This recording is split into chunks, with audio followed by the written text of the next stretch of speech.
Esto no tardó en amargarla, convirtiéndola en una esposa regañona y una madre absorbente.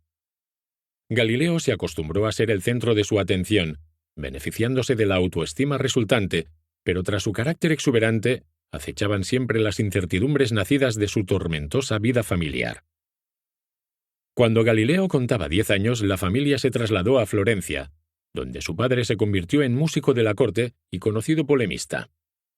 Galileo fue enviado a educarse al monasterio de Vallombrosa, en los montes, a 24 kilómetros al este de la ciudad. Aquí tomó tal apego a la vida monástica que decidió hacerse novicio, pero Vincenzo tenía otros planes para él, y a los 14 años fue retirado del monasterio y su educación encomendada a tutores en Florencia.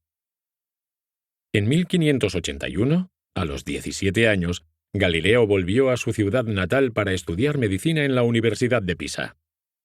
Su padre quería que se hiciera médico para que aportara unos muy necesarios ingresos a la familia. En Pisa, Galileo no tardó en aborrecer el escolasticismo medieval académico.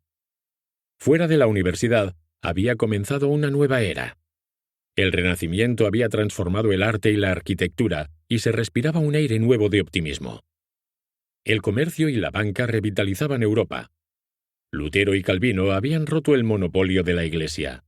Colón había abierto la ruta de las Américas y los portugueses comerciaban con China.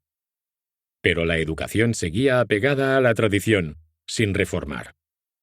La desfasada filosofía natural de Aristóteles seguía dominándolo todo, y la medicina estaba aún enraizada en la fisiología peligrosamente inadecuada de Galeno. La interpretación de textos latinos y griegos seguía a la orden del día. Galileo no ocultaba su desprecio por sus maestros. Caían a menudo en el error, y él insistía en dejarles en evidencia, poniéndose en pie durante las clases y haciendo preguntas irónicas. Según Aristóteles, los cuerpos pesados caen más deprisa que los ligeros. Entonces, ¿por qué todas las piedras del granizo llegan a tierra a la misma velocidad? El maestro replicaba que, evidentemente, las más ligeras caían desde una parte más baja del cielo.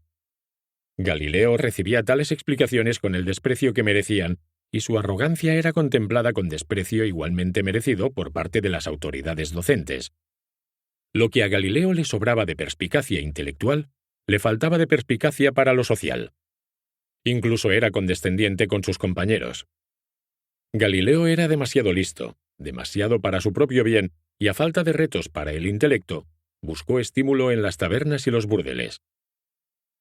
La parranda se le daba bien al estudiante vivaracho de la barba roja, pero su apetito por lo intelectual era aún mayor. Las cosas siempre se animaban entre Navidad y Semana Santa, cuando el gran duque de Toscana trasladaba su corte de Florencia a Pisa.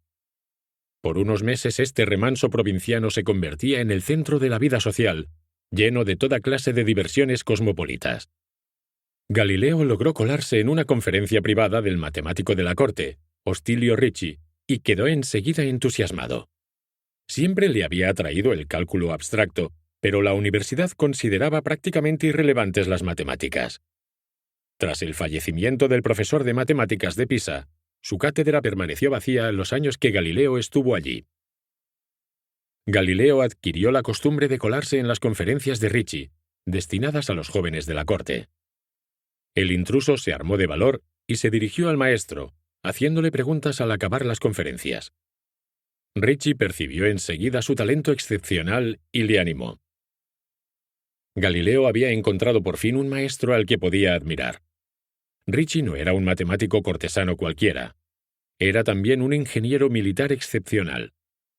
Algunos años más tarde fue el encargado de reconstruir la fortaleza islote del Château d'If, frente a Marsella, cuyas fortificaciones describe Alejandro Dumas en su famosa novela El Conde de Montecristo.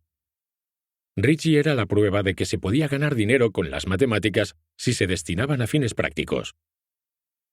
A Vincenzo no le hizo gracia enterarse de la escasa atención que su hijo dedicaba a sus estudios de medicina, pero ya empezaba a aceptar que éste nunca sería médico. Carecía del temperamento adecuado. Cuando la corte volvió a Florencia, Vincenzo abordó a Ricci y le preguntó si podría dar lecciones a Galileo. Ricci comenzó su instrucción con Euclides y Arquímedes.